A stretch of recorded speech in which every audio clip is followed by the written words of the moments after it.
Welcome to Profession Session. I'm your host, Brody Vinson. Today I have Shelby Swygert on to talk about her contract work as an artist and all the things that she's been doing since she got started with that.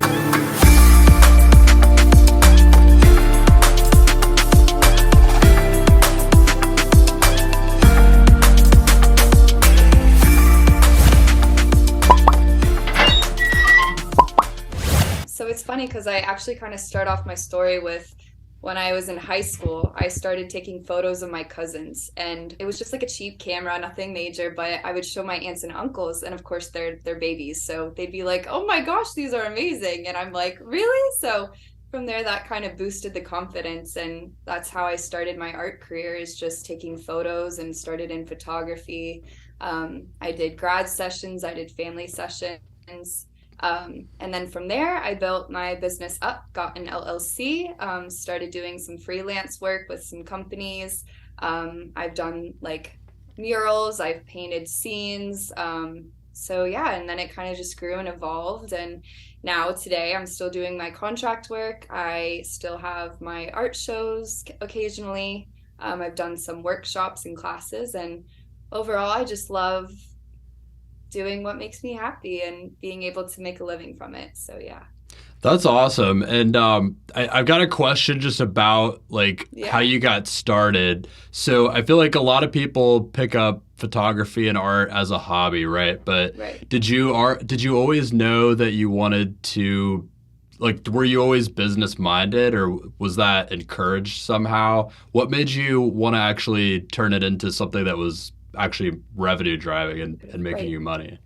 Yeah, good point. So it did start out as a hobby at first, but do you know what the Enneagram is? Huh. I feel like I've heard of it, but I'm not too familiar. Yeah, definitely look into it. It's a personality test basically, but I'm a type 3 and that's the achiever. So I definitely like to achieve. That's my personality. So when it came to art, it was almost like, how can I monetize off of this? And I had a lot of friends and family who would be like, you should sell your paintings, or you should, do photography. So honestly, having that community support of my family and friends kind of helped boosted me up. So that's kind of how I started monetizing everything. And then from there, it kind of just grew through itself organically through word of mouth, through friends, recommendations. And yeah, and then from there, built a website and kind of just faked it till you made it. So Yeah. yeah. So how do you when you're first getting started in that, how do you Yeah. determine what your pricing model is going to be for something like that, where it's always just been a hobby and you've never sold anything, and all of a sudden you've been encouraged to kind of make a business out of it? How do you determine what you're going to charge, or how it's going to work when you don't have business experience? Okay, so lots of trial and error. Pricing was my biggest struggle because artists typically get underpaid for what they're worth, just because I think not a lot of people understand the time and effort and talent that it takes and is put into artistry. I mean, a lot of people, the typical argument, you've seen Picasso's work or Pollock, and it's just like, it looks like paint's thrown on a canvas, but you typically don't see the years of experience, the time, and the value of what they've put into it, of like just their prior knowledge. So anyways, but yeah, trial and error was definitely huge when it came to pricing. There were times where I was definitely underselling myself. I think I did my first custom order for like $15, and now I'm starting at like 200-ish. So and of course prices and sizes vary, but yeah. And also I had a lot of great mentors and friends who were in the art area industry, so asking advice, getting their input, seeing where they started out was huge.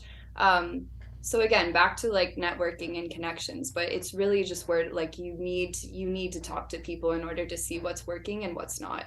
And it also helps you gain confidence in turn. Hey, it's your host, Brody Vinson. Thanks so much again for tuning into Profession Session. And if you're enjoying this podcast, learning anything, please don't forget to subscribe or leave a review if you're listening on audio. Helps so much for growing the show and getting new and better content and better guests on. Thanks, and back to the show. Yeah, so could you talk a little bit about just identifying mentors in your space in general, and what are some good strategies for doing that? How do you kind of, do you just reach out? Like how did that work for you, and how do you recommend finding good mentors in your space?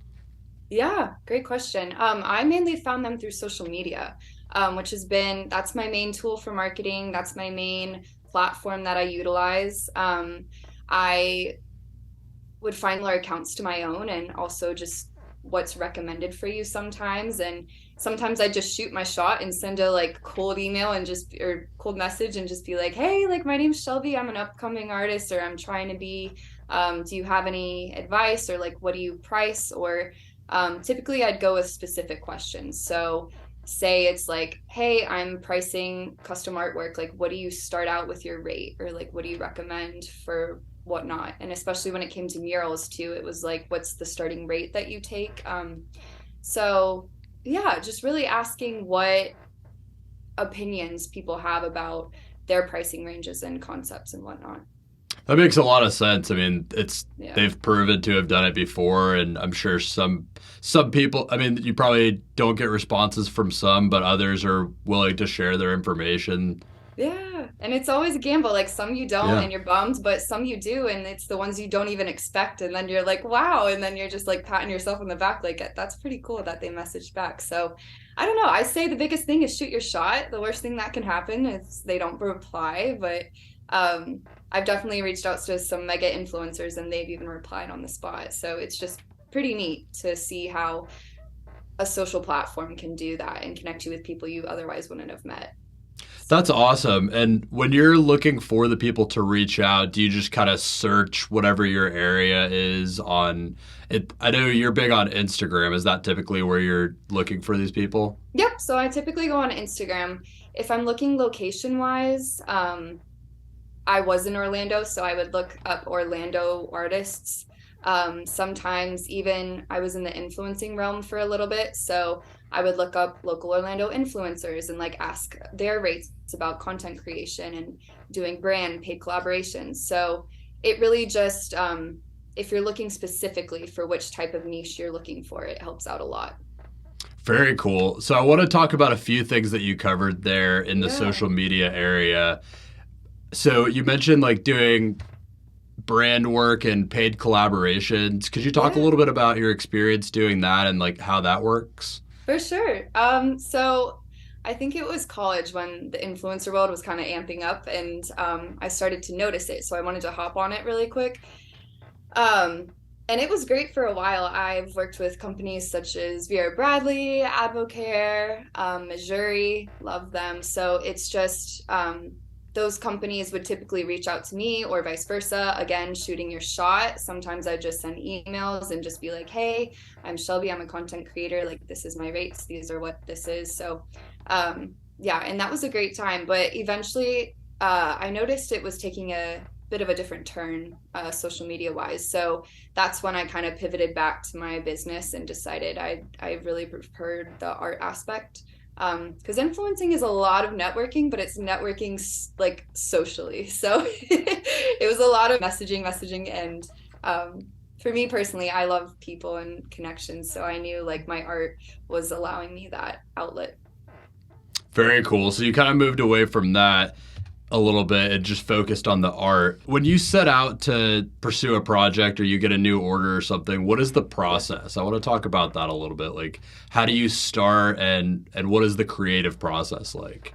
Yeah, sure. So I guess it varies. So I mean, I have an Excel sheet, a master Excel sheet, and it basically has all my categories laid out. So I have like Facebook, Meta, content creation. I have art, like my art business, and prints, and then freelance work or contracts. So everything's spread out in its bucket, per se, and so they each have different onboarding processes, I guess, for new clients. When I did live wedding paintings for a bit. I still do. I'm taking less now, but basically that's an email process. Then we hop on a call. Then we go through contracts. So yeah, it kind of varies. With Meta platforms or Instagram, I'll just get a monthly paycheck through reels and views. So that's pretty automated. Um, Yeah. Does that answer the question or? Yeah, how does that work with Meta? You're getting paid for like for views on your content creation? Yeah, so Instagram, I don't know when it started, I guess, but now there's this new feature where you can get paid for your views on Reels.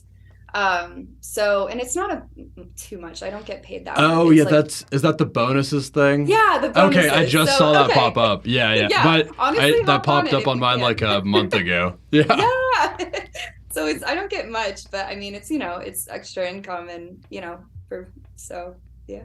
Very cool. So one thing I wanted to zoom in on there a little bit as well that you kind of covered is the onboarding process. How did you develop that over time? Because I'm sure at first when you're kind of inexperienced and like deciding to make this a business, like there's probably Right. a learning curve of like making that whole thing more professional, more streamlined. How did it start and how has that evolved and how have you improved those Yeah. processes? Yeah, great question. Honestly, I highly recommend HoneyBook. That's kind of where I started, what I was told and by my mentors to use. So it definitely kept me organized and it definitely helps with the whole process. It has your email templates ready. So if people were inquiring about photography, it would send that out, that email. If they're inquiring about a live wedding, it would send that out. So overall, HoneyBook, I definitely recommend. But eventually I did scale my business back because it was growing too much too fast, and I'm only one person and I like to keep it that way just because I love being able to pick and choose who I work with and making sure they're the right fit. And it's mostly like a lot of like friend of friend referrals, so I want to keep that like professionalism within that. So yeah, overall I scaled it back a bit, so now it's mainly just reaching out via email. Um, but I did that intentionally because I knew I wanted to travel and take time for myself and take a break from the business. And it was a 3 month long break. So I definitely scaled it back to the extent that it needed to be. So were you experiencing like some burnout a little bit as it was growing too fast? Yeah, honestly, I was. And I think it's pretty important to talk about as well. I'm glad you brought that up, just because a lot of people think having your own business is glamorous and great and you get to pick your free time and yada yada. And while it does allow you a lot of flexibility, um, it is, I mean, if it's a one woman show here. So there was a lot of burnout. I think creatively, I definitely lost some of my motivation or like my creativity and inspiration. So that's kind of, there was a point where I decided I need to go do something for myself. And I always loved to travel. So in 2020, when the pandemic hit, I actually had plans to travel abroad for a bit. And I booked a one-way ticket. I was ready to go, had my bags packed, and then the pandemic hit. So No. I know. So yeah, but very grateful and fortunate to have had my company to lean on during that time. So I just invested my time into that. And by 2022, I was like, okay, this is it. We're going to go travel again. So that's when I started pushing back the business and starting to prioritizing myself and my health and just more space to get inspired and be able to create again. How do you create that line when you've made that decision and you know that you need to scale it back to a certain extent? What does that look like? Do you kind of just take a self inventory and like and decide like I'm gonna spend this many hours a week? Like how did that look for Yeah. you? Yeah, I really had to have a heart to heart to my with myself about which aspects of my business were draining me and which were fulfilling me. So for instance, with influencing, as much as it was a good chunk of income, it also was draining me mentally.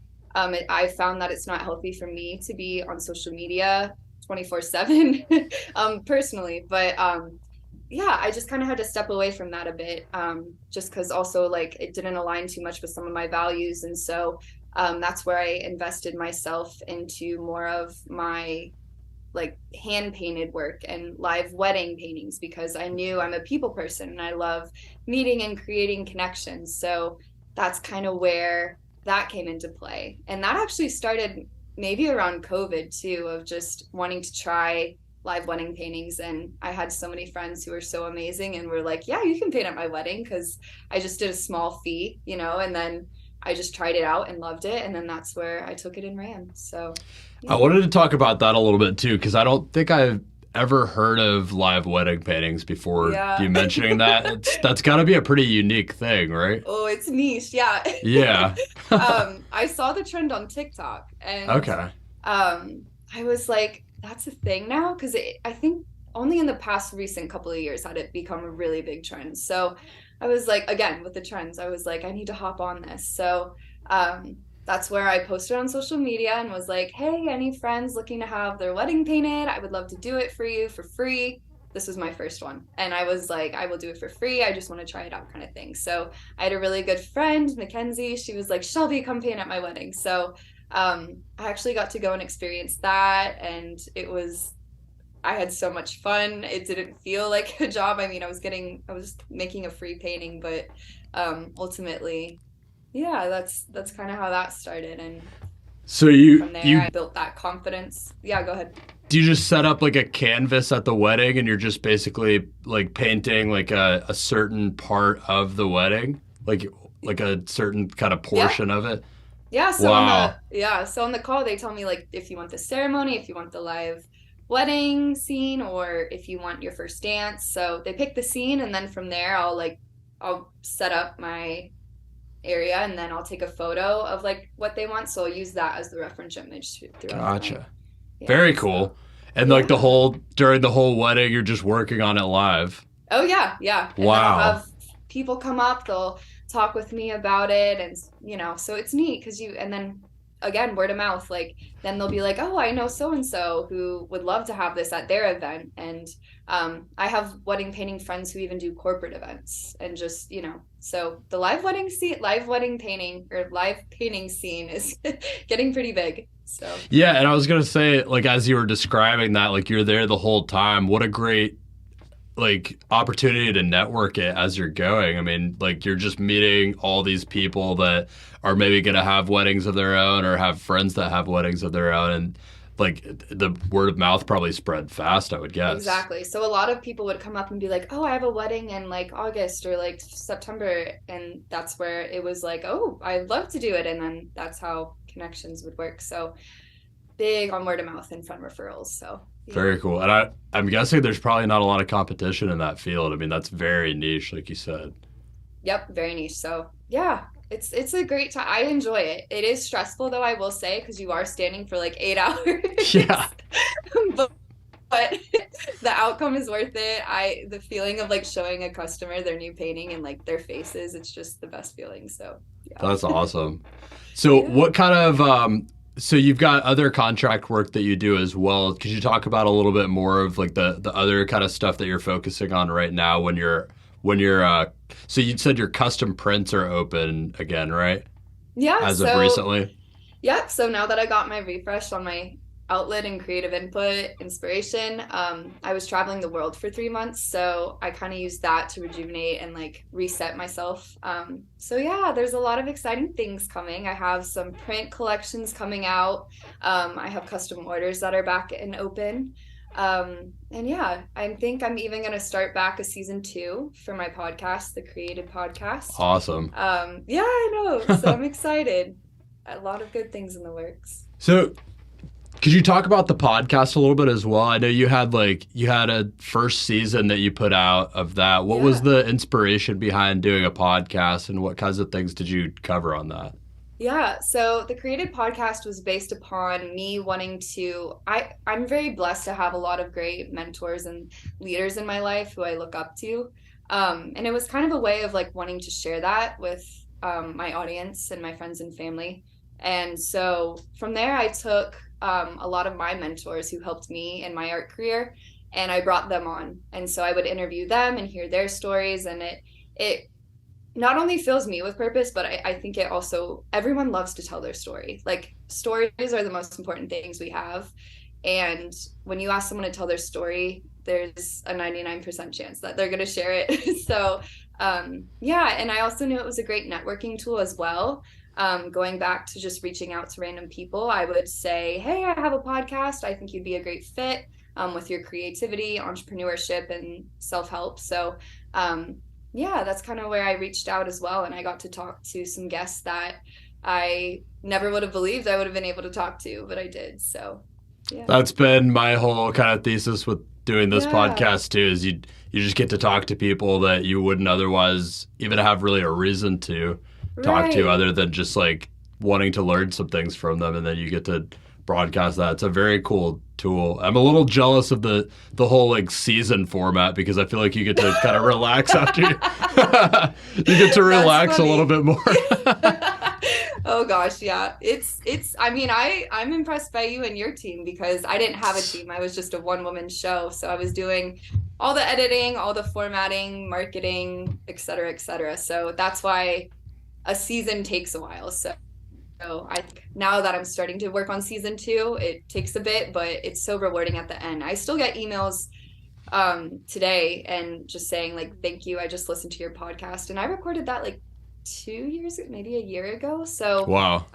that's key, is long lasting content as well, especially what Exactly. you're You kind of utilizing as well. Yeah. you create kind of a catalog of things that people can go back and look at. Yeah, I'll see people looking at old episodes too. It always blows my Yeah. mind, because if you create a podcast around an interesting topic that people want to look at and want to see, I mean, SEO has gotten so good now that people will search about a particular topic, and if I were to put like live wedding photography in the description for this, someone, it's such a niche thing, someone might just search Right. that if they're trying to get into it and find you talking about it. So it's very cool in that sense. Yeah, thanks. Can I ask you a question? Is that Yeah, okay? I of know I asked you a course. question, but what do you find the most rewarding from your podcast? Like what do you personally gain from this? That's a great question. So Yeah. I love talking to anyone who's ambitious Yeah. about what they do and very passionate about what they do. So I find that I just get to have so many conversations with people that are like that through this, because Yeah. those naturally just make for good conversations that are very informative. People that are passionate and ambitious about what they do usually have a lot of good things to say about it. Yeah. And I'm a very like I'm very energized by good conversation and like learning from people. So I get very energized by it, and then I just love hearing from people that they got a lot out of a particular conversation. And Mm-hmm. I get all the time, I'll have people message me or text me and just say, "Hey, I just followed that person that you just had on your show. I thought that was really cool what they talked about." And it's kind Yeah. of like a way to connect people that wouldn't have found each other otherwise. So there's so many good things about it, but it's Yeah. so fun to me. No, I agree. I think podcasting has been really special, I guess, in the sense of like networking in our digital age. So, yeah, very good. Yeah. What are some just kind of like getting a little more general and broad here? What are some other kind of general marketing things that you think have served you well throughout your whole Mm, journey that like are maybe a little unique or less conventional, but you think have served you yeah, well? we can go pretty niche. I did pop-up shops for a while. So, with when I did my digital, or I had digital prints and I had like hand painted prints and whatnot. So, I made these UCF custom maps. So, go Knights for all Go of my Knights, UCF. charge Yeah, go on. Knights. But I had made a digital map print. I'll try and find, maybe I'll send you one of what it looked like. But I kind of just I'll started using, overlay it right here. yeah, perfect. Okay, I'll Yeah. send it to you. But I did these map prints, and for some reason they got huge. And I had tons of friends who were like, I would love to buy them. I made them into posters. I even remember going into our UCF student union and like having a meeting with one of the guys, head honcho, and being like, "Hey, can I put this map in the student union somewhere?" It never went turned out, but I still tried. So, but Might as well yeah, shoot your shot like you said yeah, before. exactly. Shoot your shot. You never know. So yeah, my idea was going to be to wholesale them, but I never got around to it because, of course, it grew to the capacity of one woman show. So, but I made FSU prints, UF prints. I made FIU. So I went all around like basically Florida universities, and I would sell them at pop-up shops. So that was kind of another form of marketing for me, of just and you meet the customers in person. So that was huge too. Of it was like almost like a meet and greet. So while they were at my booth, I'd be like, if you don't want to purchase, like, here's my Instagram. This is where you can find me. I'd love to connect and be friends. So I am really grateful for the community I've created too. I know, I mean, personally for me who experiences a lot of anxieties, like I try and like make that be an outlet for those who also struggle with such things. So I don't know, just using art to connect people has really just always been my main goal. That's awesome. I like the whole idea of pop-up shops. And I had someone on Yeah. here that she has like her own jewelry business, and she kind of came Yeah. up with her Yeah. business through pop-up shops. I think that seems like such a good strategy if you've got like a cool creative product like that, especially something Yeah. aesthetic. How do you find those pop-up shops, and how do you decide which ones make sense to go to? Because I think Yep. there's some value in just finding like trade shows, pop-up shops, whatever Yep. it might be for your particular industry. Yeah, for sure. So I just Google. Right now I'm in Atlanta, so I've been Googling Atlanta pop-up shops.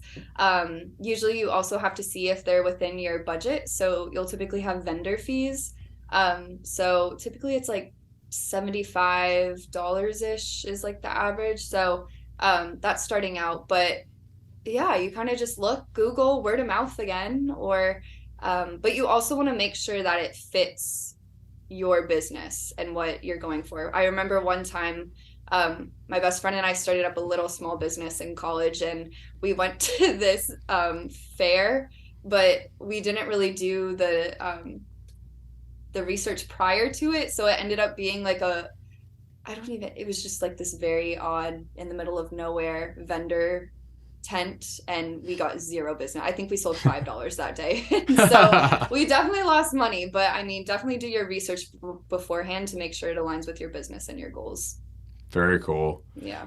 Going back a little bit to like the business talk, when you first decided to kind of organize your business into an LLC and everything, could you talk a Yeah. little bit about just like the process behind that, the decision to get a little bit more organized and intentional, and maybe what some of the learning curves and challenges were around that?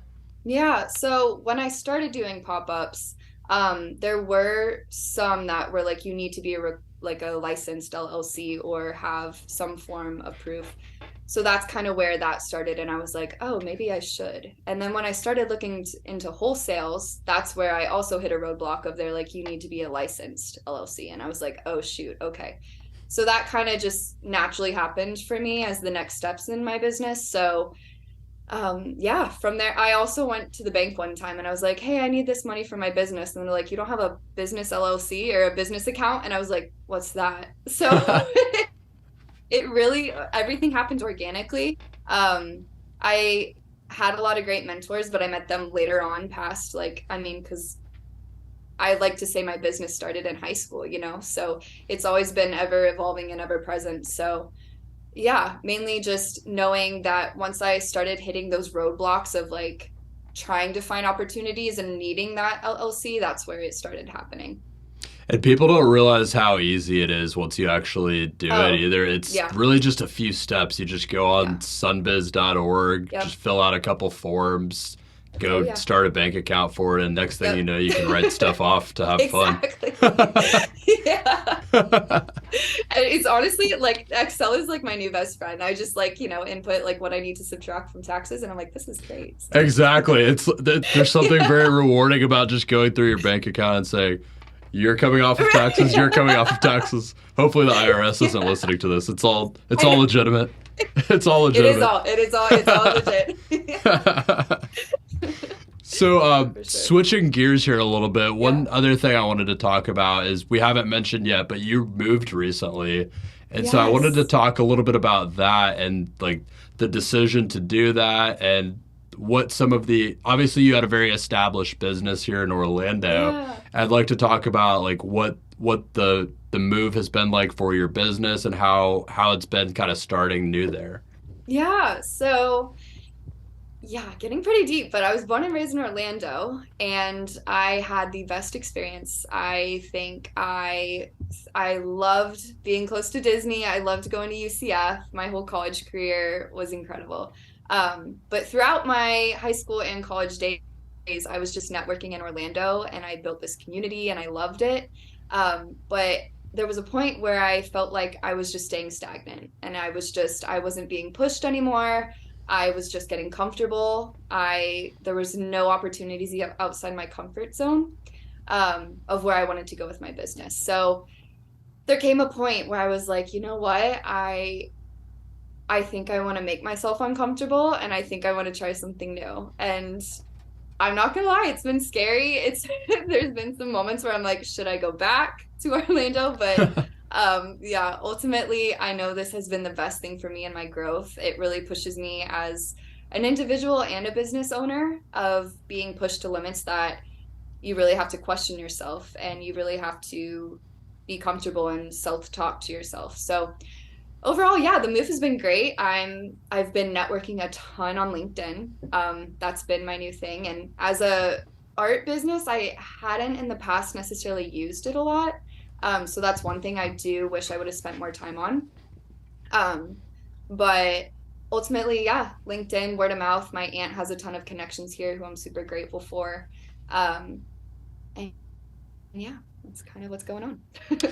What led to you kind of discovering or putting more work into LinkedIn specifically, and what have been some of the strategies there that have served you well so far?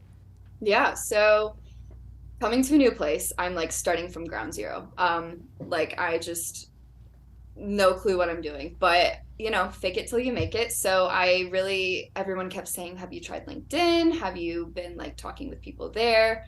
Um, I tried Indeed, but I found that LinkedIn was the more professional and more upscale. So I started just sending any emails. I even bought premium and I was like, just, hey, I'm Shelby. I'm new to the area. Would love to grab coffee. Would love to hear your experience. Again, storytelling is huge. People love to tell their story. So I was like, anyone who will share their story, I'm willing to listen. And I also love listening to people and their stories, similar to, why we love our podcasts. So yeah, that's kind of how I've been utilizing LinkedIn.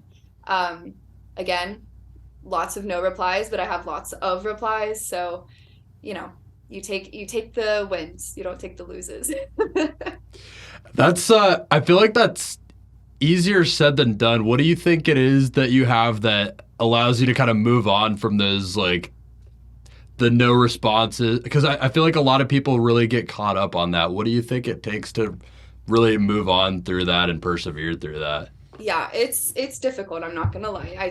There's times of doubt, but I've built a really strong community of my close friends, and I honestly reach out to them when I doubt myself, and they boost me back up. I have a lot of really good self-help books that talks about mental strength. Brene Brown's a big one I love. I also have you heard of the Clifton Gallup Strength test? I haven't. No, what's Okay. that? You should also link that one. This is a really big one for everyone. But What is it again? Clifton, it's the Gallup Strength Test. So this is what my dad preaches to me basically, but it basically identifies your 5 core strengths. So mine's the achiever, empathy, harmony, input. And basically you go through this test and it asks you what your strengths are. And so from those strengths, you can find out which jobs are more tailored and more specific to you. I wish I could probably grab the book, but I'll definitely like yeah. overlay it or link it or Okay. something right here. Perfect. I That's highly cool though. recommend because it's definitely helped me figure out which jobs would be more suited for me. So I can't be in an environment where I don't feel like my empathy is being utilized or there's no workforce harmony. So it helps you tailor which jobs are better for you and your business. So Could you talk about that a little bit? Like the feeling like the empathy is utilized through your work. How do you find that in your work, and what's worked for you there? I've never heard that yeah. talked about. Yeah, for sure. My empathy is something I'm actually quite proud of. I try to implement it in any business transaction I utilize.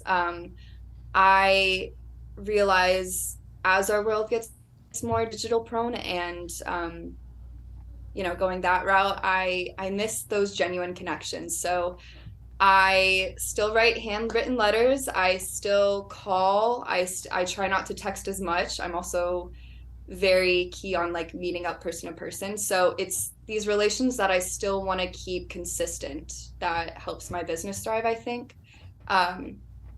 So yeah, I don't know if that answers, but it's just definitely something I still want to make sure I show up. When I show up, I want to be empathetic. I want to be understanding. I want to create harmony with people. So yeah, I think That makes sense. Yeah. yeah, bringing my values and my personality into my business is key for myself, because that's a part of me in my business and my art. So yeah. Very cool.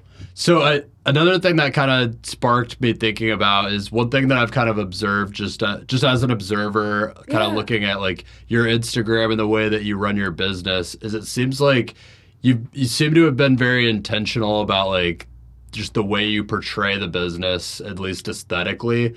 Could you talk about that a little bit, and like how the decision of that is? I would guess it's kind of to help like maintain like part of you and your image and yourself and your values. But could you talk a little bit about like creating that aesthetic and that brand image? Yeah, for sure. I love that question because it's ever changing. I mean, I remember my high school Instagram looks much different than today's Instagram, and I go through phases as, trends adjust and, they change. So, yeah, similar to you, I always knew I wanted to curate a brand that was me. I've always used my Instagram as my portfolio. So I had to develop it from probably high school is when I definitely started realizing like that was going to be part of my professional portfolio of when I send out resumes or whatever it may be. So yeah, my biggest advice is make something that does look visually pleasing. Your audience, when they first click your profile, their first instinct is, does this look good? Like, is this appealing? Is it coherent? Does it all look put together? Like, your branding is on point. Thanks. Yeah, no, it's really good. I mean, the tie, that's key. Your main element. Yeah. No, I noticed it. I was like, that's impressive. That's smart. So yeah, having that icon that you can identify and having that brand color and cohesiveness and the same fonts you need to utilize. So overall, yeah, it's been fun too, curating a feed, because it gets difficult at times because you're like, oh, I really want to post this, but it doesn't match. So you have to be very conscious of what you're posting and whatnot. Very cool. I think that makes a lot of sense. Yeah. Another thing I wanted to kind of cover is, so you mentioned like you've done a lot of mostly contract work through your business. Yeah. What was the process like? And you had mentioned like creating and going back and forth on contracts a little bit.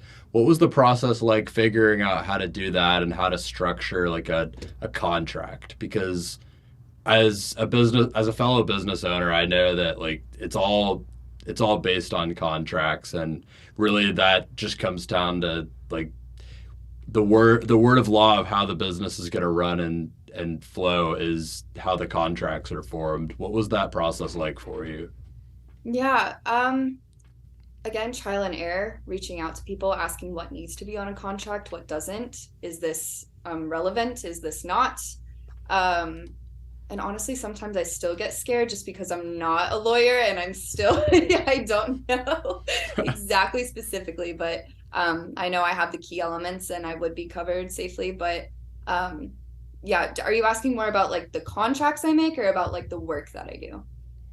I guess a little bit of both, but Okay. mostly just like how you even realized that you needed to have contracts in the first place. I don't think that necessarily would be everyone's first thought in creating a business, but I know that it's important. I'm curious, like what fed into the decision to have contracts as part of your business, and then like how it works when you do have those, how you've kind of streamlined that as you go.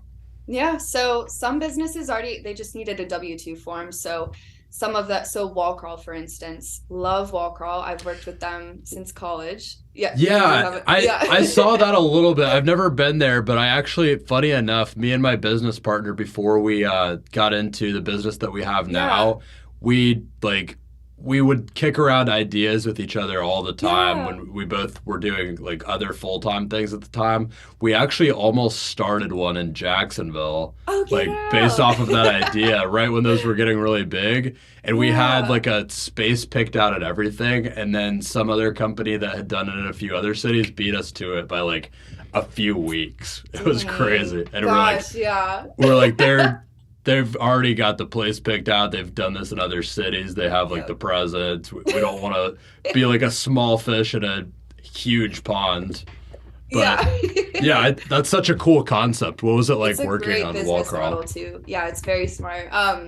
No, honestly, I again got very lucky being connected. I interned at a photography studio in college. So from there, he hooked me up with the owner, and she was amazing. She's still to this day one of my biggest mentors. And yeah, it's just so funny the things that happen when you're installing a photography backdrop of there's been times I'm blowing up like plastic gummy bears. There's so much that happens there that it's so creative and fun, and you're in an environment with like-minded individuals. So yeah.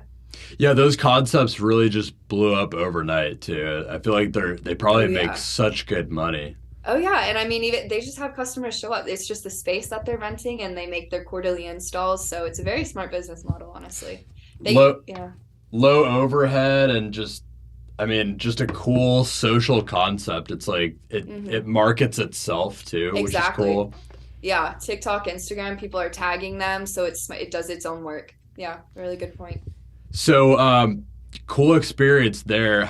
What kind of things did you learn from there that you think, like, or I guess more general question, and then I'll kind of probably go into our final couple questions here. Yeah. What are some of the things that you've learned from different positions that you've had that you think you've brought into your career as a whole?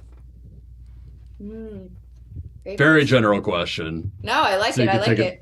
it. um, I think being adaptable. I think that's been key. I wear many different hats, as you know, most people do, you as well. It's just you have to be quick and ready to adjust at any moment's time. So I think that's been huge.